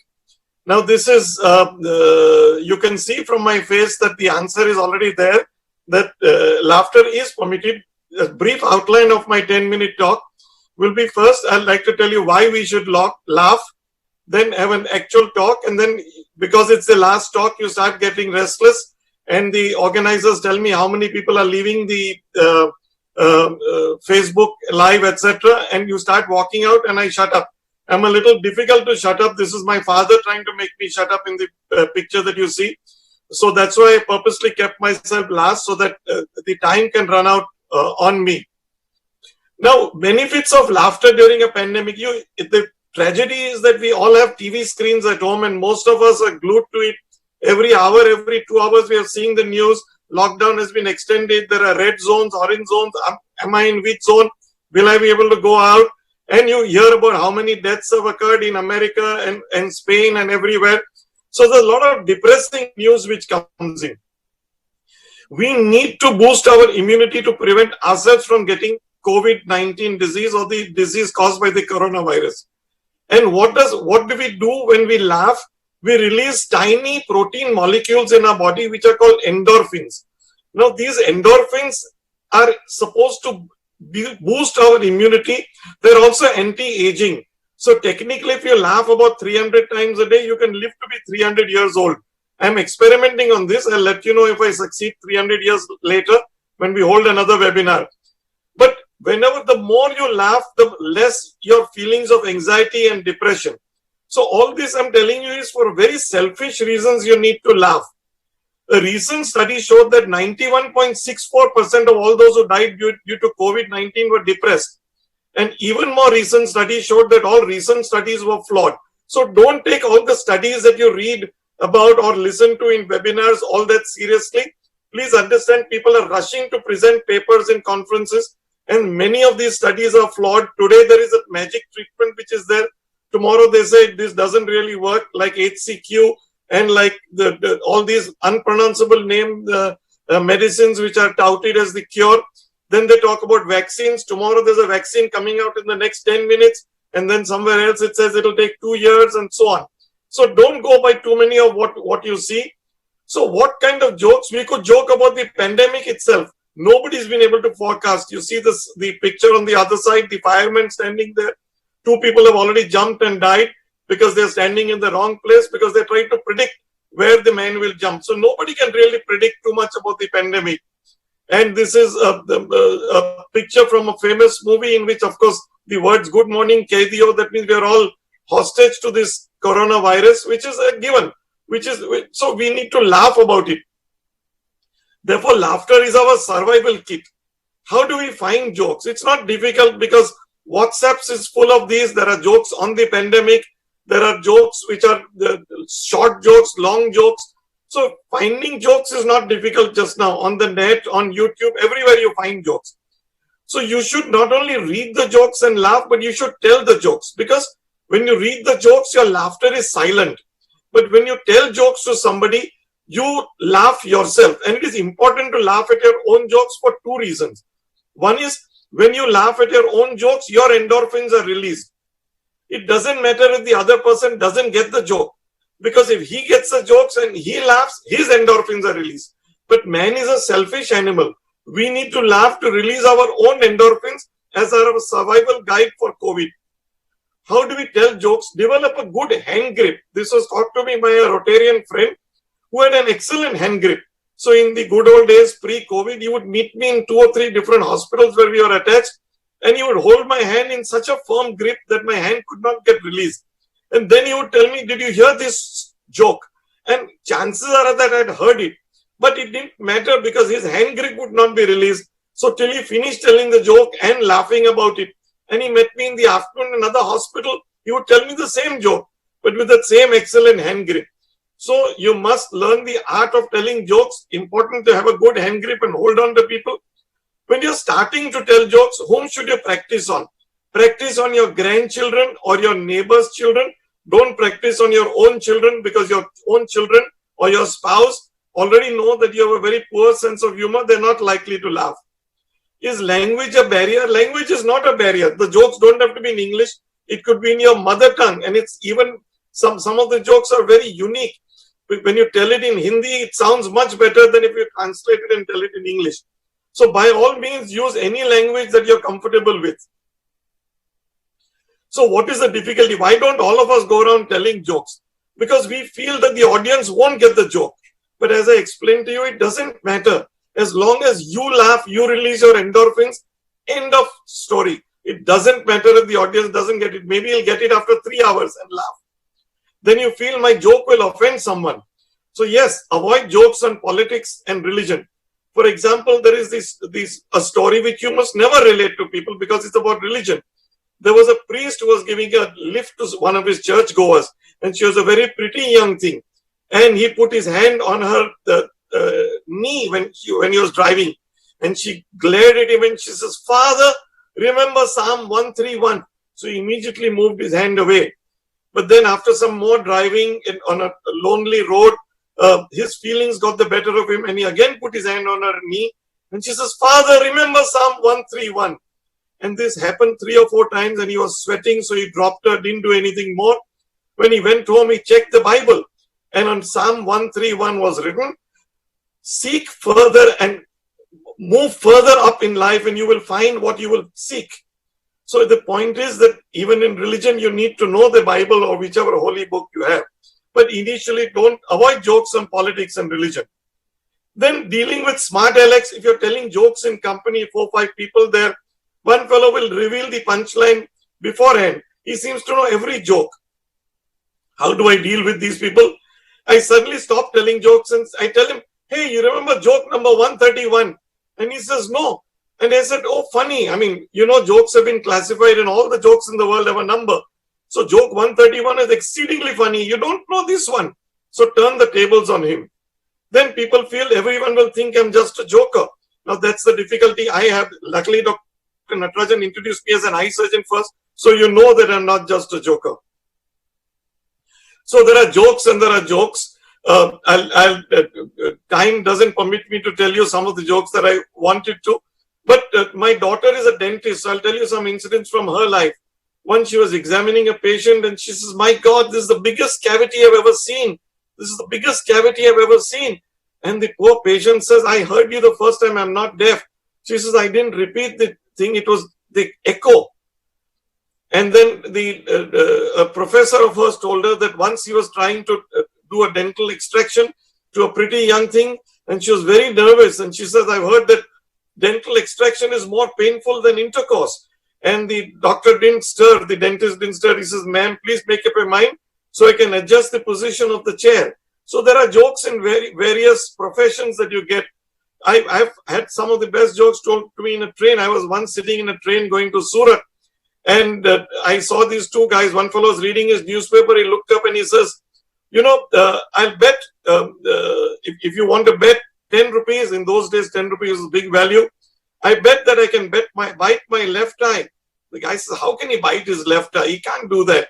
So he bet 10 rupees. And this guy took out his glass eye from his eye and bit it and put it back. So the guy was very embarrassed. After 10 minutes, the guy says, "I bet I can bite my right eye." Now this guy was reading the newspaper. He couldn't be blind in both eyes. So because it's impossible for him to bite the other eye also. So he said, "Okay, here's another 10 rupees. And this fellow took out his dentures and bit the good eye. So you get jokes all around. When I started my practice, I was hiring a nurse, and she was well qualified. And I decided to hire her. Her certificates were all great. So I asked her, "How much money will you charge?" So she says, "No, sir." She was a little shy. She said, "No, sir, you tell, sir, you tell, sir." I said, "No, you tell me." So she's a lot of give and take and hesitation. Finally, she said, "Sir, 6,000 rupees.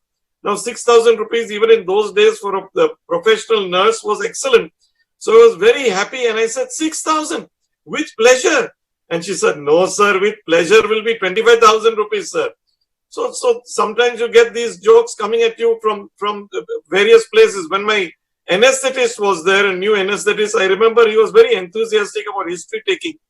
And he had a lady patient, and she says, "Doc, after the first I feel breathless, and after the second I feel very tired, and after the third I'm extremely exhausted." And the anesthetist was quite taken aback, and he says, "Ma'am, why don't you stop after the first?" She says, "No, I can't. I live on the 4th floor."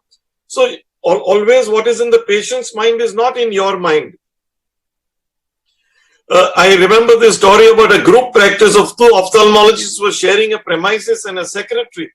And by and by, the biological thing happened, and this young secretary got pregnant. And the two ophthalmologists were in a dither, but they were both, like Dr. Natarajan, Rotarians. So they decided to do what is fair to the lady. And they said, look, ma'am, don't worry. We are Rotarians. We will admit you in the best nursing home. Your child will have the best possible treatment. And till your child is 18, we will look after, we will share the expenses right up to the child going to college.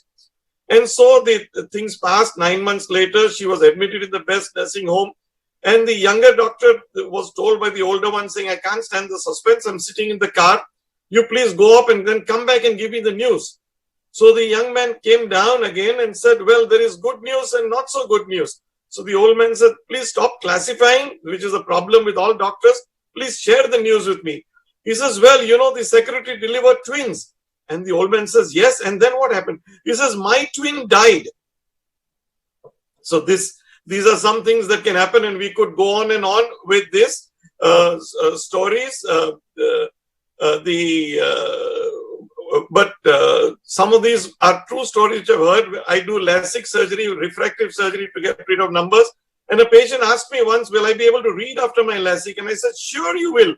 That's the whole point of doing it. He says, that's fabulous because I never went to school. I couldn't read before this. And another patient, when we used to give injections for cataract surgeries, I said, I just have to give you a small local injection. And he says, no, doc, I can afford it. Give me an imported one. One patient I remember which really stumped me. He says, you know, doc, whenever I drink coffee in the morning at home, I get a sharp piercing pain in my eye. But whenever I drink coffee in my office in the mid-morning, I get no such pain. And I looked up Google and I couldn't find any reason for this. Finally, I had to consult my father, who was sharing the practice with me. And I said, this patient gets pain in the sharp piercing pain only in the early morning coffee. And he doesn't get the pain when he's in the office. So my father said, let me talk to him. And he came back and the patient went away with a smile on his face. And I asked my father, how did you solve the problem? He says, this stupid fellow made his own coffee in the morning because his wife wouldn't get up. So the sharp piercing pain was because of the long handle spoon which was in the coffee cup. In the office, the secretary made the coffee, so it was pre-made and there was no spoon in it. So sometimes there are simple solutions to complex problems. So I'll end with a last one for the road, which is a friend of mine had imported his wife from India. She was living in the US. And he was watching cricket in those days on a large screen. This is about 15 years ago when things were not so great. He could afford it. He was a millionaire. First day that his wife came in, she came in and disturbed him during the match and says, Hiten, I need to tell you a few things. There is a problem with the refrigerator door. When the refrigerator the inner lining has come off, so if you could just stick it there. And he says, what do you think? I work in a refrigerator factory. You think I've got Fevicol written on my head? No commercial interest. Don't disturb me. And so she didn't disturb him for some time. Then she saw that it was a tea interval on the mat. So she went and asked him, darling, one more thing on the front porch, when we climb up those 3 steps, one of the steps is a little wobbly with my high heel shoes. I'm afraid I might trip and fall. So he says, what do you think I am? I'm a carpenter. You think I've got Acme hardware company written on my head? Don't disturb me, woman. Then she waited for some time and she saw that now it's the lunch interval. So she thought she could disturb him again. She went and told him, darling, in our kitchen, the light or bulb on the top has gone off. So if you could just change the bulb because I can't reach up to there. And I'm scared to climb on the ladder with... So he was so annoyed. He says, I'm going down to the bar to watch cricket. 2 hours later, he realized it was his first day with his wife. He shouldn't have done that. He came back. When he came back, there was no creaking sound. When he came in and opened the fridge for a beer, the thing was well stuck. The light in the kitchen went on. He asked his wife, what happened while I was away? And she says, our kind neighbor came and saw me crying loudly over there and he offered to help. And he did everything. He fixed everything. Now the husband was really sweating. And he says, what did you have to do for him in return? He says, well, he asked me to either have wild and passionate sex or bake him a cake. And the husband says, what kind of a cake did you bake him? And she says, you think I've got Monginis written on my head? So to conclude, I thank you so much for tolerating my humor. Do use humor all around you. Develop immunity and fight COVID. Thank you so much. Thank you, Suresh. Thank you. Wonderful. And I think it's really nice. And I think the whole thing is about, life is about laughing. And so I thank the OMAG and thank Tear Film and Ocular Surface and especially Entourage.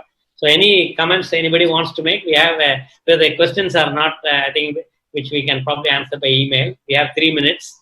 So right from now, Namrata, you want to say something? Nikhil, Pooja and Kavita.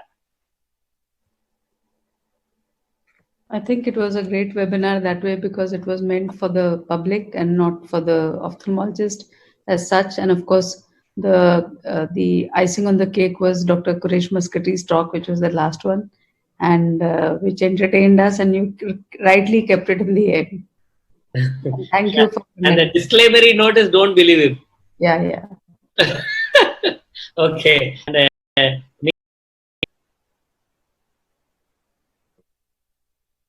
Yes, one.